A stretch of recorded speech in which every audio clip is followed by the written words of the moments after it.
Bonjour YouTube, comment ça va les sérivores? Désolé, je vous fais la review de l'épisode 12 de Star Wars Endor un petit peu en retard cette semaine. Le season final assez dense à commenter aujourd'hui, donc l'aboutissement de tensions galactiques qui se cristallisent sur cette planète en apparence anodine, Ferrix. Un épisode avec un démarrage où la tension est déjà palpable, poisseuse j'ai envie de dire, et qui trouvera son apogée à l'occasion des funérailles de Marva, j'ai envie de dire, let's go.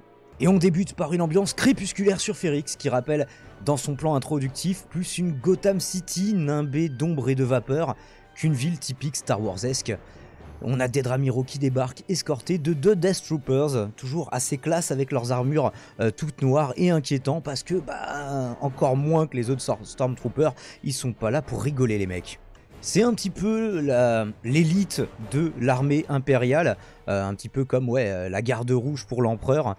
C'est genre, il y a des millions de soldats, mais il n'y a qu'une poignée de Death Troopers. L'Empire les emploie aussi visiblement comme garde du corps, assez souvent. Les habitants semblent d'ailleurs déjà terrorisés au détour d'une conversation de cantina. On découvre que les potins et secrets ne sont pas nécessairement les bienvenus. Les gens ont trop peur d'apprendre des informations compromettantes pour lesquelles ils pourraient être arrêtés et torturés. Même si celui qu'on voit à l'image, du coup, lui, c'est un traître. Lui, il va vendre les autres un petit peu plus tard. Et d'ailleurs, les anti-woke, on vous entend pas d'habitude. Oui, à chaque fois qu'ils mettent des noirs, c'est forcément des gentils, et les blancs, c'est des méchants.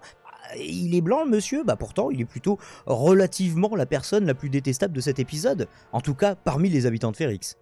Ah merde, ça contredit mon épisode 1, enfin ma review de l'épisode 1 où j'essayais d'aggro les gens sur oui, cette série ultra woke, gâchée par le wokisme, faites comme si j'avais rien dit. Même si l'essentiel de l'action se passe sur Ferrix, on a quand même une ou deux scènes, deux précisément, scènes surcohlissantes, avec les doutes de Mon Mothma qui s'avèrent finalement fondés. Son chauffeur espionne bien ses conversations. Alors ici, c'est une dispute leurre sur l'addiction au jeu de Perrine. Alors elle utilise bien sûr du coup cette connaissance qu'elle a de cet espion à son service, à bon escient. Et elle les met sur une fausse piste, c'est plutôt bien joué de la part de Mon Mothma. Mais alors du coup, est-ce que Perrine, il a vraiment des... Moi je voulais savoir, est-ce que c'est un vrai truc à la base, ou Perrine, il a jamais eu de problème d'addiction au jeu, et il a juste mangé cher. En même temps, c'est vrai, il est énervant. Il est énervant de l'épisode 1, Perrine, depuis l'épisode 1, donc ça fait toujours plaisir de le voir se faire clasher. On a le droit à des retrouvailles pour le moins froide, pour pas dire glaçante, et relativement silencieuse entre Syntakaz et Velsarta, hormis un échange d'informations. Elle donne rien du tout à Velsarta qui, c'est moi je voulais joindre le boulot à l'agréable et tu faisais partie de l'agréable. Non, la mission avant toute chose, surtout la vengeance visiblement avant toute chose pour Syntakaz qui surveille des Dramiro, même si c'est pas elle qui passera au bout de son couteau. C'est avec un couteau qu'elle a buté un garde plus tard, je crois. Alors j'ai vu personne en parler, mais il y a une petite scène un petit peu touchante avant de passer à l'action. Cassian Andor qui se recueille sur, j'imagine, sur ce qui est le mur dans lequel est inclus la brique de son père adoptif. Souvenez-vous, ils mettent les cendres des défunts dans une brique, et en fait toute cette architecture, c'est ça qui est cool sur Ferrix, avec toutes ces petites briques plates bizarres. Et en fait c'est l'assemblage de leur mort. Alors il y a peut-être des briques sans cendres funéraires dedans, je ne sais pas, et c'est aussi l'occasion d'avoir un flashback père-fils du passé de Cassian Andor. Luthen qui observe la ville de loin, un peu comme un joueur d'échecs un peu prudent considérerait l'échiquier. Ce sera un peu représentatif, il ne prendra pas part directement au combat qu'il y aura plus tard, contrairement, on y reviendra.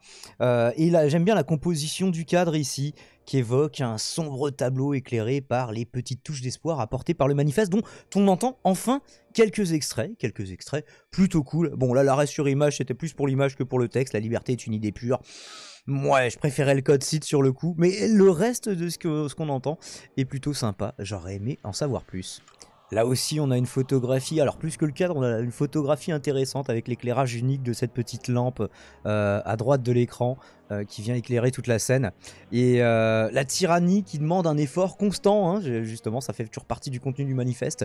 Effort que fournit certes l'Empire, on a pu le voir en termes logistiques, financiers, humains, même plutôt inhumains.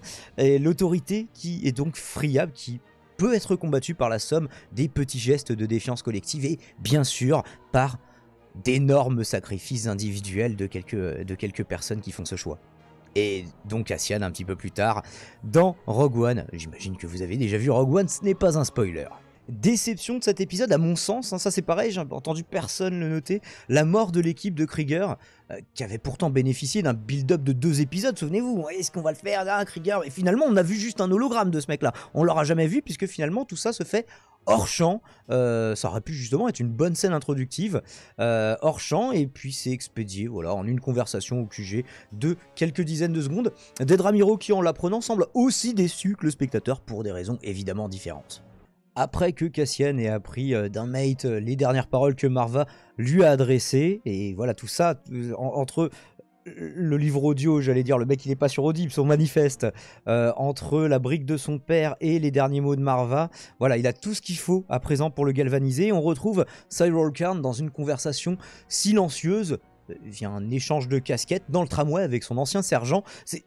T'es encore plus cramé qu'une vraie discussion, les mecs. Je ne comprends pas ce rituel. Est-ce que vous arrivez à me l'expliquer? Ça aussi, personne n'en a parlé à ma connaissance. J'ai trouvé ça très très chelou. Luthen, tout à son pragmatisme, songe à laisser le BSI capturer Cassian, en fait, pour le faire pour eux. Bah ouais, les mecs, ils ont plus de ressources, fuck. Et attendre ce moment-là, plus stratégiquement, pour l'exécuter. Il restera ensuite prudemment à l'écart des affrontements. Le mec, oui, il vient donner des directives et après, il se la chave. Enfin, en tout cas, il sera pas dans les effusions de violence qui seront échangées entre les manifestants désarmés et qui vont se faire malheureusement gilets jaunes. Est-ce que ça existe du coup comme adjectif, comme verbe, vous m'avez compris. Problème, le sonneur d'enclume déclenche les festivités plutôt que prévu. D'ailleurs, on n'a pas d'explication par rapport à ça. L'orchestre des obsèques, alors je sais pas s'ils sont en train de répéter là. Oui, ils ont un son bien à eux, mais chacun semble jouer sa propre musique sans se soucier des autres. Je sais pas, j'imagine qui s'accorde. Mais par contre, vous foutez pas de ma gueule. Salut Satil, comment ça va? Vous foutez pas de ma gueule, ça c'est une flûte traversière où vous avez rajouté 2 canons de blaster sur le côté, ou alors je m'y connais pas. Bon, c'était un bricolage un peu cheap, mais ils ont essayé de faire des équivalents des instruments qu'on connaît en version Star Wars rapiécée avec les moyens du bord, tout en rappelant le côté ferrailleur de la planète Ferrix. Finalement, il était temps, l'orchestre commence à jouer ensemble et converge dans leur procession avec les filles de Ferrix, tandis que l'Empire fait déployer ses forces. Alors on avait dit que 40, hein, leur tenue colorée qui contraste avec les uniformes noirs et blancs de l'Empire. Là oui, il y a quelque chose vraiment de bigarré, et puis voilà, ouais, on a nos uniformes à nous aussi, même si bon, voilà, chacun a ramené le sien finalement. Enfin, pour les autres qui sont en civil, sinon leurs uniformes, ouais, ils sont... jaune-orange. Ah, il y a le leader qui est orange. Il y a 2 leaders orange, il y a du jaune, il y a du rouge. Remarquez, c'est sur une variation, une palette assez logique. Alors que l'Empire, on prend pas de risque vestimentaire. Globalement, on reste des nazis. Face à face avec les troupes de l'Empire, armés de leurs seuls instruments, la procession, après un petit temps d'hésitation quand même, reprend sa marche et sa musique, conduite, même entraînée par Bitsuhimo, je crois que c'est son prénom, son nom entier, qui est après tout, officiellement, son plus proche parent présent, étant donné que la plupart des gens ignorent la présence de Cassian, qui observe la scène justement et qui assiste d'une certaine manière aux funérailles de sa mère adoptive. Alors leur nombre, hein, puisqu'on disait, ils avaient autorisé à la base 30 personnes, et ils avaient négocié 40, on voit qu'ils sont un peu plus nombreux, est-ce qu'il n'y a pas des figurants rajoutés par effet numérique, je ne sais pas. Et donc voilà, leur nombre et leur attitude de défiance face à l'Empire constituent déjà une provocation insupportable en soi, même si pour le moment ils laissent faire. Le discours d'Holo Marva, c'est pas mal d'avoir un discours de funérailles holographique comme concept qui prend peu à peu la forme d'un appel à l'insurrection assez franc. Étrangement, l'Empire laisse faire assez longtemps avant d'intervenir, mais on voyait qu'elle voulait en arriver là, hein. Et la population, galvanisée, refuse de se laisser faire et part en mode Athéna. J'en profite pour faire de la pub en haut à droite de votre écran, si vous voulez cliquer dessus, puisque j'ai fait une vidéo avec du montage, cette fois une vraie chronique, je reviendrai là-dessus, pour parler de ce film, qui est aussi l'histoire d'une révolte, même si elle n'a pas forcément plu à autant de monde. Ah oui, c'est du détail, mais j'ai beaucoup aimé le fait que la brique de Marva elle-même servira d'arme contendante pour savater des mecs de l'Empire. En même temps, ils ont pas grand-chose d'autre, mais j'ai trouvé ça stylé symboliquement. Cassian, qui a arrêté d'être égoïste, du coup, profite de la mobilisation des troupes en ville pour libérer Bix, parce que oui, il a appris qu'elle était détenue, mais cette dernière, brisée par sa détention et les tortures qu'elle a subies, du coup, elle faisait pas semblant, ça répond à la question que je me posais dans la précédente review, a trop peur pour s'enfuir. Ça rappelle un petit peu, ouais, dans Game of Thrones aussi, où un moment, le Greyjoy, Theon Greyjoy, le truc était assez choquant et ça durait sur plusieurs épisodes. Et à la fin, le mec, il avait une opportunité de s'enfuir et il avait trop peur pour ça. Il préférait rester. Enfin, il y a un mélange de syndrome de Stockholm et bah voilà, de profond désarroi psychologique, quoi. Après qu'un jeune manifestant, on l'avait vu faire sa bombe au début de l'épisode, ça fait un petit peu écho d'ailleurs à l'enfance de Cassian, ouais, les scènes qu'on voit de flashback avec son père, et bah du coup ce manifestant-là va lancer un explosif, ce qui va déclencher une réaction en chaîne qui n'était pas nécessairement complètement prévue, et la troupe va ouvrir le feu sur eux, même feu à volonté, vous le voyez. On vient de passer à 2 étoiles dans GTA, donc et je sais pas ce qui se passe à 5 étoiles, et ce qui ramène justement l'étoile de la mort inachevée, et qui font péter toute la planète Férix. Bah écoutez, je vous laisse vous imaginer. Est-ce que vous kifferiez un GTA dans l'univers de Star Wars? Faut que je le dépose, ça, on va me le piquer, ça. La situation devient tellement critique que même Dedramiro, qui est pourtant la plus gradée actuellement, basée sur Férix et donc la moins équipée pour le combat, vous savez, c'est toujours ça, hein, les officiers, ils ont toujours voilà, une petite arme de poing, ils n'ont pas un gros fusil, ils n'ont pas un gros équipement, ils sont censés être à l'arrière, donner des ordres, et bah, même elle dégaine son arme et elle commence à tirer. Alors, elle est impitoyable, certes, mais c'est pas une échappée, contrairement à Luthen qui est un gentil, officiellement, qui est tout aussi impitoyable, mais qui lui ne prend pas part au combat. Elle est toutefois atteinte d'un projectile en pleine tête, non létal, mais ça va la coucher et lui faire perdre son arme. Alors qu'elle était sur le point de se faire lyncher par la foule, Cyril Karn, qui se fait passer pour un manifestant, genre ouais je vais l'exécuter dans un coin ou l'emprisonner, bah, Cyril Karn, désormais un stalker de dimension galactique, hein, qui la sauve et qui l'emmène donc à l'écart. Pense un instant qu'ils vont se pécho, mais la série nous épargne quand même ça. On est rassuré. Ça aurait été vraiment très très glauque de voir. Peut-être on aura ça en saison 2, je ne parle pas trop vite. Bah d'ailleurs, il y a un truc de dialogue un peu bizarre. Il y a Cyril et il répond je sais. Ouais, ça fait un petit peu écho. I love you, I know. C'est bon, voilà, on arrêtera ici ce développement. Mais par contre, si après ça, en tout cas, il n'est pas recruté par le BSI, je sais pas ce qu'il doit faire le mec. Cassian parvient à sauver Bix sans se faire choper, mais il choisit de rester sur Férix aux grandes dames de B2. Décidément qu'il passe la série à le voir partir et rarement revenir. En plus, c'est pour rencontrer Luthen et accepter de se faire tuer. Donc il ment à son droïde, sachant que B2, Cassian Endor, c'est la seule personne qui lui reste, puisque le père adoptif, je me souviens plus de son nom, comme Marva sont tous les deux morts. Il lui reste que Cassian factuellement. Wesh, maman mafia à gauche, là, rends sa coiffure à Marge Simpson, s'il te plaît. Alors, ouais, justement, puisqu'elle avait dit ne même pas y réfléchir, mais finalement, hein, les présentations officielles entre la fille de Mon Mothma et Perrine, avec celle du mafieux chandrilien, ont finalement lieu. Ça tombe un petit peu comme un cheveu sur la soupe, jusqu'ici plutôt bonne, de ce season final, mais j'imagine qu'il fallait bien conclure cette sous-intrigue. Bon, en fait, Cassian, il allait pas juste se suicider, il avait une idée derrière la tête, c'est... Ouais, bute-moi, j'en ai marre de courir, bute-moi ou recrute-moi, mec, je pense que j'ai fait mes preuves. Donc le choix, c'est d'être un mercenaire en cavale pour rejoindre officiellement la rébellion, et être un rebelle en cavale, du coup. Je sais pas si c'est une grosse amélioration de sa situation. Bon, au moins, il est pas pris entre les deux tenailles, il a plus que un battant de la tenaille, un côté de la pince, et l'épisode qui clôt cette saison choisit donc de ne pas finir sur un cliffhanger. On voit le mec avec son flingue, on le voit d'ailleurs le baisser, Luthen, mais surtout on sait que Cassian va survivre, qu'il y aura une saison 2, qu'il y aura Rogue One derrière chronologiquement, contrairement à Luthen où bah mec, je sais pas si tu vas survivre à la saison 2 ou comment on va justifier le fait qu'on te voit pas plus tard. À mon avis, ça se finit quand même plutôt mal.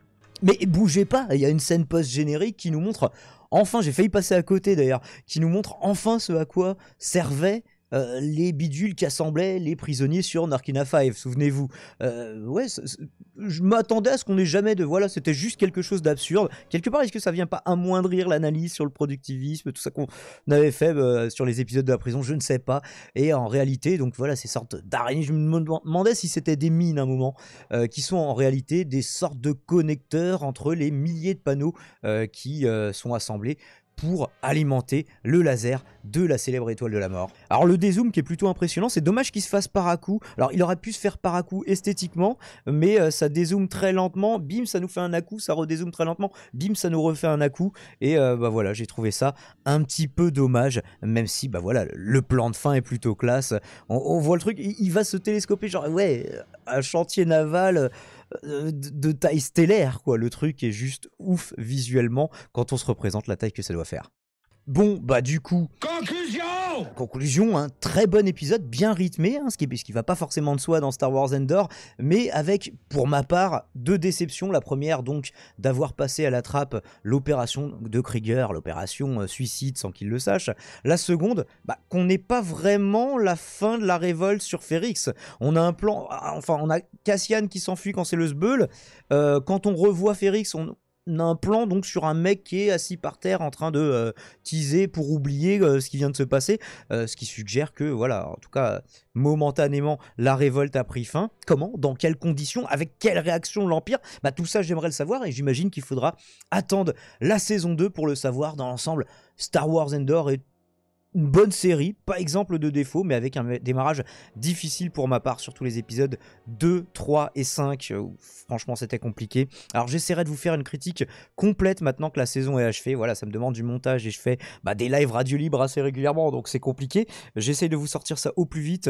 Maintenant je labelliserai chronique avec un petit bandeau sur la gauche de couleur dorée comme je l'ai fait sur Athéna. Toutes les vidéos où j'aurai bossé du montage, les reviews ça restera des séries voire marquées en gauche. Le format Slash Played revient bientôt. J'avais fait un épisode il y a plusieurs années voilà, je mettrai un petit logo Slash Played de couleur bleue sur la gauche. Bref, tout ça, j'aurai l'occasion de reparler. Merci d'avoir suivi cette review en ma compagnie. Merci d'avoir peut-être suivi toutes les reviews Star Wars Endor en ma compagnie. Dites-moi dans les commentaires si c'est le cas, quelle note vous mettez à cette saison, à cette série. Et du coup, ouais, je vous tease quand même le titre de la critique que je voudrais faire. Faut que je le retrouve.